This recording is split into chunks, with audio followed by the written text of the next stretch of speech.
Hello friends, welcome to civil step Himachal. दोस्तों, जब हम न्यूज़पेपर पढ़ते हैं या टीवी डिबेट्स देखते हैं तो उसमें काफ़ी बार ऐसी टर्म्स आती हैं, कुछ ऐसे कॉन्सेप्ट्स यूज होते हैं जो हमें समझ में नहीं आते हैं। जिसकी वजह से क्या कुछ स्टूडेंट्स क्या करते हैं, कुछ एस्पिरेंट्स क्या करते हैं कि वो जो इकोनॉमी सेक्शन होता है न्यूज़पेपर्स का, वो उसको पूरा तरह से स्किप कर देते हैं। तो दोस्तों, इस प्रॉब्लम को दूर करने के लिए मैं आपके साथ लेकर हूं इकोनॉमी शॉर्ट्स। अब इन इकोनॉमी शॉर्ट्स में हम क्या करेंगे कि पिछले वीक में जो भी कुछ इकोनॉमिक टर्म्स ऐसी आई हैं, कुछ इकोनॉमिक कॉन्सेप्ट्स ऐसे आए हैं न्यूज़पेपर्स में या टीवी डिबेट्स की डिस्कशंस में, वो मैं आपके साथ शेयर करूंगा। उनको मैं आपको समझाऊंगा सिंपल वर्ड्स में, सो दैट जो आपका फोबिया है ये इकोनॉमिक्स का, जो टर्म्स कि जिनकी वजह से आप जो है न्यूज़पेपर में इकोनॉमिक सेक्शन नहीं पढ़ते हैं या टीवी डिबेट्स नहीं देख पाते हैं इकोनॉमिक से रिलेटेड, तो हम उनको दूर करेंगे और इकोनॉमिक्स को बहुत सिंपल बनाने की कोशिश करेंगे। आज उसी सीरीज में हमारा पहला लेक्चर है। जो चलिए दोस्तों, शुरुआत करते हैं इकोनॉमी शॉर्ट्स लेक्चर 1 की। अब एक टर्म यूज की थी इंडिपेंडेंस डे स्पीच में हमारे प्राइम मिनिस्टर ने कि हमारे जो स्टार्टअप्स हैं वो अब यूनिकॉर्न बन गए। तो ये यूनिकॉर्न क्या होते हैं? यूनिकॉर्न का मतलब होता है वो स्टार्टअप्स जिनकी वैल्यूएशन $1 बिलियन से ज्यादा हो जाए। तो कैसे डिफाइन करेंगे? अगर वैल्यूएशन मोर देन $1 बिलियन हो तो ऐसे स्टार्टअप्स को हम कहते हैं यूनिकॉर्न्स। अगर आप इंडिया की बात करें तो इंडिया में जीरोधा, पेटीएम, स्विगी, ये सब स्टार्टअप्स आज किसकी कैटेगरी में आते हैं? ये सब यूनिकॉर्न्स की कैटेगरी में आते हैं। वहीं अगर आप पूरी दुनिया भर में देखें तो जैसे उबर है, एयरबीएनबी है, तो ये स्टार्टअप्स जो हैं वो यूनिकॉर्न कैटेगरी में आते हैं। अब आप सोचेंगे $1 बिलियन से ज्यादा ये लोग अर्न कर रहे हैं या इनकी वर्थ $1 बिलियन से ज्यादा है। तो एक्चुअली में जो इनका वैल्यूएशन होता है, वो वैल्यूएशन जो होता है इनकी पोटेंशियल पे होता है एंड नॉट एक्चुअल वर्थ या एक्चुअल प्रॉफिट्स।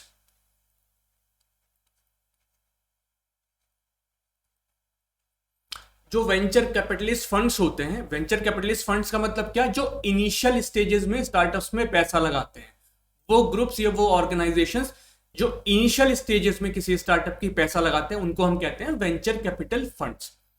तो ये वेंचर कैपिटल फंड्स जब अपना पैसा इन स्टार्टअप्स में लगाते हैं तो वो वैल्यूएशन करते हैं। वो कैसे फोरकास्ट करते हैं कि आने वाले टाइम में इसकी वर्थ कितनी होने वाली है, या आज के दिन पर अगर हम इस स्टार्टअप को बेचें तो इसकी वैल्यूएशन क्या होगी। तो वो एक्चुअली में उनकी जो वैल्यूएशन होती है वो उनकी पोटेंशियल होती है टू डेवलप, कि आगे जाके ये कितना बड़ा कर सकते हैं, उसके हिसाब से उनकी वैल्यूएशन निकाली जाती है। ये कॉम्प्लिकेटेड प्रोसेस है इनकी वैल्यूएशन का, बट इतना ध्यान में रखना है कि इनका वैल्यूएशन का मतलब जो है वो एक्चुअल प्रॉफिट से कोई लेना देना नहीं है। बहुत सारे ऐसे स्टार्टअप्स या ऐसे यूनिकॉर्न्स ऐसे होते हैं जो कि लॉसेस में होते हैं, बट उनको जो वैल्यूएशन है वो $1 बिलियन से ज्यादा होती है। वो यूनिकॉर्न कैटेगरी में होते हैं, बट एक्चुअली में वो कुछ मार्जिन, प्रॉफिट मार्जिन नहीं कमा रहे होते हैं। जैसे स्विगी था तो उसमें बहुत ज्यादा इन्वेस्टमेंट हो रहा था, उसका वैल्यूएशन $1 बिलियन से ज्यादा था, बट एक्चुअली में इसका बिजनेस ऑपरेशन अगर देखा जाए तो वो नेगेटिव ग्रोथ रेट था उसका कहना चाहिए वो लॉस में जा रहा था, प्रॉफिट नहीं कमा रहा था। ठीक है, तो आपको वैल्यूएशन समझना होगा कि उनके एक्चुअल वर्थ से नहीं होता, बल्कि उनकी पोटेंशियल टू ग्रो, आगे जाके कितना बड़ा बनने वाले हैं उस पर डिपेंड करता है। तो ये था यूनिकॉर्न्स। तो अब मैं समझ में आ गया होगा आप लोगों को, कभी भी जब आप पढ़ेंगे यूनिकॉर्न्स तो आपको समझ में आ गया कि यूनिकॉर्न्स का मतलब क्या होता है। नेक्स्ट टर्म जो आई थी वो थी ग्रीन ग्रोथ। तो ये ग्रीन ग्रोथ क्या होती है? ग्रीन ग्रोथ का सिंपल सा मीनिंग है, आप सभी लोग सस्टेनेबल डेवलपमेंट पढ़ चुके हैं। तो ग्रीन ग्रोथ का मतलब है कि ग्रोथ भी हो प्लस एनवायरमेंटल जो सर्विसेज हैं वो हमें मिलती रहे फ्रॉम आवर नेचुरल एसेट्स।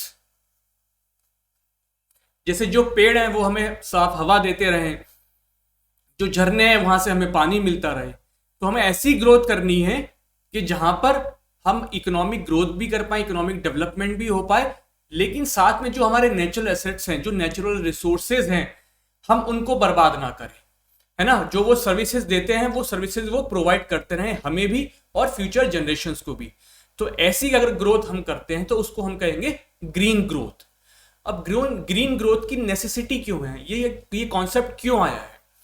देखिए, ग्रोथ की तो जरूरत है ही, आप सब लोगों को पता है कि भाई गरीबी है, आज भी बहुत सारे लोग क्या गरीबी रेखा से नीचे रहते हैं, हंगर है ना, इनइक्वालिटीज हैं। तो ग्रोथ की तो हमें जरूरत है कि हम इन सब जो सोशल डिस्पैरिटीज हैं, पॉवर्टी है, हंगर है, जो बेसिक एमिनिटीज लोगों के पास नहीं है, जैसे इलेक्ट्रिसिटी होगी, सैनिटेशन फैसिलिटीज होगी, तो इन सब चीजों को अगर हमें लोगों तक पहुंचाना है तो ग्रोथ तो हमें चाहिए।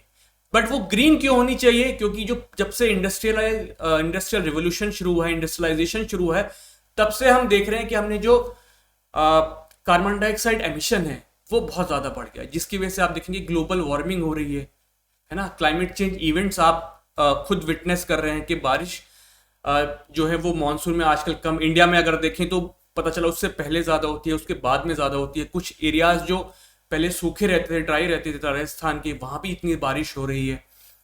तो क्लाइमेट चेंज का इम्पैक्ट आपको साफ दिखाई दे रहा है। दूसरा रीजन ये है कि जो हमारे नेचुरल रिसोर्सेज हैं वो डिप्लीट होते जा रहे हैं। जैसे फॉरेस्ट है, तो 13 million hectares of forest lost annually between 2000-2010। तो हमारे जो नेचुरल रिसोर्सेज थे जैसे फॉरेस्ट है, उनको बहुत तेजी से काटा जा रहा है। अब अगर आप फॉरेस्ट काट देंगे तो आपको जो एनवायरमेंटल सर्विसेज हैं, जो पेड़ प्रोवाइड करते हैं, है ना, जो ट्रीज प्रोवाइड करते हैं हमें, जैसे हवा देते हैं, सॉइल इरोजन को रोकते हैं, तो ये सर्विसेज फिर कौन प्रोवाइड करेगा? है ना, आपने ओवर एक्सप्लॉयटेशन कर लिया। जैसे फिशरीज सेक्टर है, तो ओशन में जो फिशेज हैं उनका जो स्टॉक है वो डिप्लीट होता जा रहा है ना। तो हमें अपने नेचुरल रिसोर्सेज को कंजर्व भी करना है, उनको प्रोटेक्ट करना है और साथ में ग्रोथ भी करनी है। इसीलिए ये कॉन्सेप्ट आया ग्रीन ग्रोथ का, जो कि रिलेटेड है किससे? सस्टेनेबल डेवलपमेंट से। अब एनिमल स्पिरिट्स, मैं आपको क्यों पढ़ा रहा हूं? क्योंकि जनरली क्या होता है कि स्टॉक मार्केट की कोई न्यूज आती है कि मार्केट इस टाइप पे बहुत बेरिश है या बहुत बुलिश है, तो वो कहां से आता है? तो एनिमल स्पिरिट्स जो है एक टर्म है जो कि दी थी जॉन मेनर्ड केन्स ने। उनका ये कहना था कि जो ह्यूमन बिहेवियर है, खासकर जो इकोनॉमिक बिहेवियर है, लोग जो इन्वेस्टमेंट के डिसीजंस होते हैं, अपने कंजम्पशन के डिसीजंस होते हैं, ऐसे जो इकोनॉमिक डिसीजंस हैं वो जो है बहुत रैशनली सोच के नहीं लेते, है ना। वो बहुत कहना चाहिए कॉस्ट बेनिफिट एनालिसिस नहीं कर पाते हैं लोग। वो अपने इमोशन के बेसिस पे या अपनी फीलिंग्स के बेसिस पे लेते हैं, अपने इंट्यूशन के बेसिस पे डिसीजन लेते हैं कि जैसे उनको लगता है कि यार ये स्टॉक अच्छा करने वाला है, ऐसा मुझे लग रहा है, तो वो ऐसा लग रहा है इसलिए वो पैसा लगा देते हैं, है ना। हमें कुछ चीज कंज्यूम करनी है कि नहीं यार मुझे चाहिए ये चीज, वो उसका कॉस्ट बेनिफिट एनालिसिस नहीं करेंगे क्योंकि मुझे इस चीज की जरूरत है भी कि नहीं, क्या मुझे नई लेनी चाहिए या पुराने से भी काम चल सकता है, मुझे कब लेनी चाहिए। तो वो कहते हैं कि केन्स कहते हैं कि जो इकोनॉमिक डिसीजंस होते हैं वो जनरली जो है इंट्यूशन पे या फीलिंग्स पे, है ना, तो उसके बेसिस पे लिए जाते हैं rather than cost benefit analysis, और या कहना चाहिए कि रैशनली नहीं लिए जाते हैं। तो ये जो है उन्होंने वर्ड डिवाइस किया था एनिमल स्पिरिट्स। अब कुछ लोग कहते हैं कि नहीं ठीक है आपकी बात कि इंट्यूशन पे लिया जाता है, जो उनकी क्रिटिक है वो कहते हैं कि लेकिन ऐसा नहीं है, थोड़ा बहुत सोच समझ के भी लिया जाता है। तो एनिमल स्पिरिट्स उन्होंने क्यों नाम दिया? क्योंकि जैसे जो एनिमल्स होते हैं वो जनरली किस पे काम करते हैं? वो अपनी इंट्यूशन पे या अपनी फीलिंग्स पे काम करते हैं। उनके पास इतना दिमाग भगवान ने नहीं दिया है कि वो रैशनल एनालिसिस कर पाए, है ना। तो जैसे एनिमल्स काम करते हैं वैसे ही ह्यूमंस भी काम करते हैं अपने इकोनॉमिक डिसीजन मेकिंग में।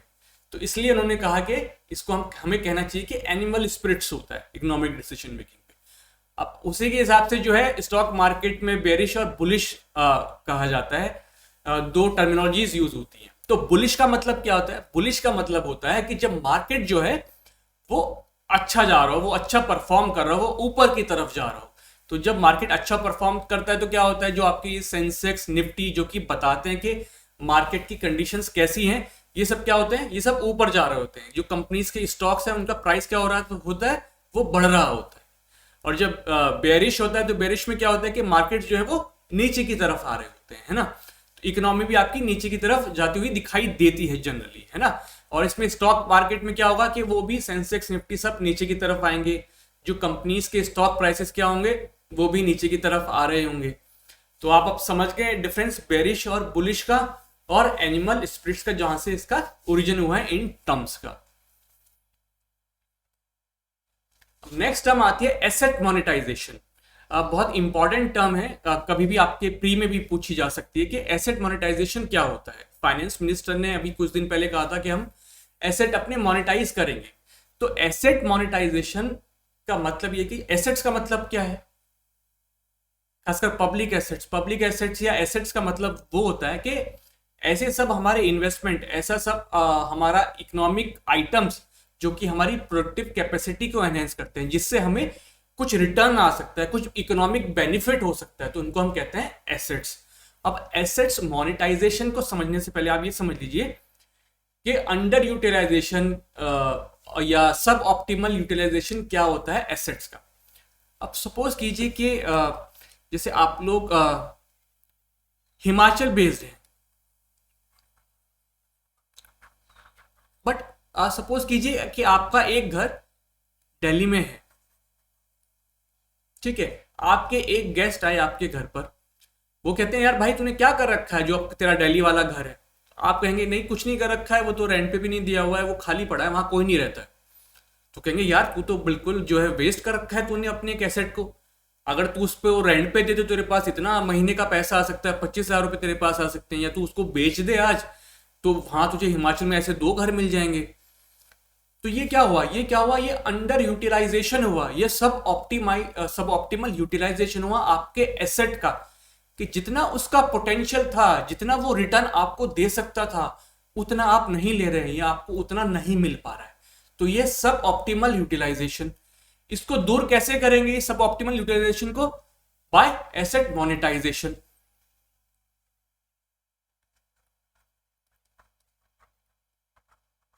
सब ऑप्टिमल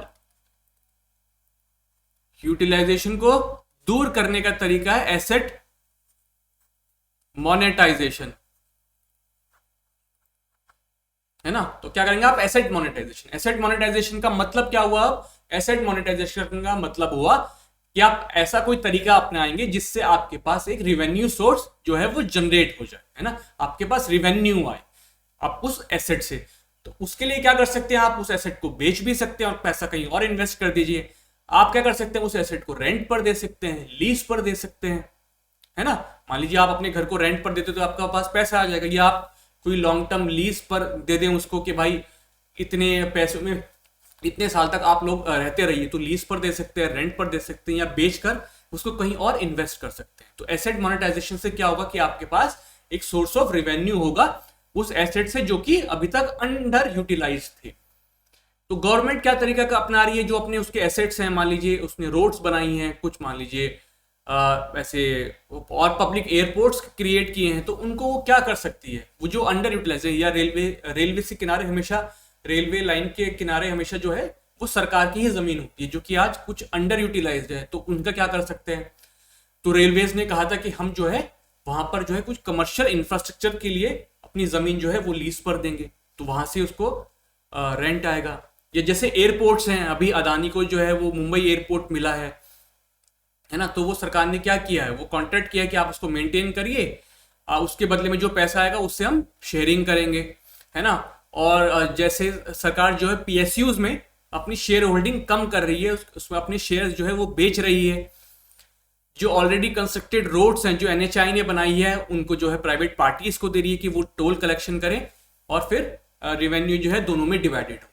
तो इस तरह से सरकार जो है वो अपने एसेट्स को, जो उसने एसेट्स बनाए हैं, उनको मोनेटाइज कर रही है, उनसे रेवेन्यू जनरेट करने की कोशिश कर रही है। अब डिसइन्वेस्टमेंट या डाइवेस्टमेंट, आप ये एक वर्ड भी आप सुनते रहते होंगे कि सरकार का टारगेट है कि इतना जो है इतने लाख करोड़ का डिसइन्वेस्टमेंट करेंगे इस साल, 1 लाख करोड़ का या 1.5 लाख करोड़ का। तो डिसइन्वेस्टमेंट और एसेट मोनेटाइजेशन में क्या डिफरेंट? दोस्तों जो डिसइन्वेस्टमेंट है उसमें जो सरकार जो है वो अपना शेयर्स सेल करती है, अपनी ओनरशिप सेल करती है ना। मान लीजिए जैसे आईओसीएल है, इंडियन ऑयल कंपनी लिमिटेड। अब आईओसीएल में मान लीजिए सरकार का जो आज है वो 100% स्टेक है, फुल्ली ओन्ड गवर्नमेंट कंपनी। अगर सरकार उसमें 20% अपने शेयर जो है वो बेच देती है, अपना 20% हिस्सा खत्म कर देती है, वो बेच देती है किसी प्राइवेट पार्टी को, तो उसको कहेंगे हम डिसइन्वेस्टमेंट। ठीक है, बट एसेट मोनेटाइजेशन में जरूरी नहीं है कि किसी चीज को आप बेचे हैं, है ना। जैसे मैंने बात करी कि आपका घर है तो आप उसको रेंट पर भी दे सकते हैं, है ना। तो वो भी क्या कहलाया जाएगा, वो कहलाया जाएगा एसेट मोनेटाइजेशन। तो ऐसा आप समझ सकते हैं कि एसेट मोनेटाइजेशन तो एक बड़ी टर्म है जिसके अंदर जो है ये डिसइन्वेस्टमेंट आता है, और ये है एसेट मोनेटाइजेशन। तो एसेट मोनेटाइजेशन में वो सेल भी कर सकता है, वो रेंट पे भी दे सकता है, वो लीज पर भी दे सकता है, वो कुछ और तरीका भी अपना सकता है। डिसइन्वेस्टमेंट इज नेसेसरली कि सरकार जो अपनी ओनरशिप है, जो अपना शेयर है, वो बेचे। तो दोस्तों मुझे लगता है कि पिछले वीक्स में जो भी कुछ टर्म्स आई हैं उसको समझने में आपको इस लेक्चर के बाद बहुत आसानी होगी, और हम ये कंटिन्यू करेंगे, और हर वीक में आपके साथ ऐसी कुछ टर्म्स, ऐसे कुछ इकोनॉमिक कंसेप्ट्स आपके साथ लेकर आऊंगा, जिससे इकोनॉमिक्स जो है वो आपको बहुत ईजी लगे और आपको मजा भी आए। Thank you so much.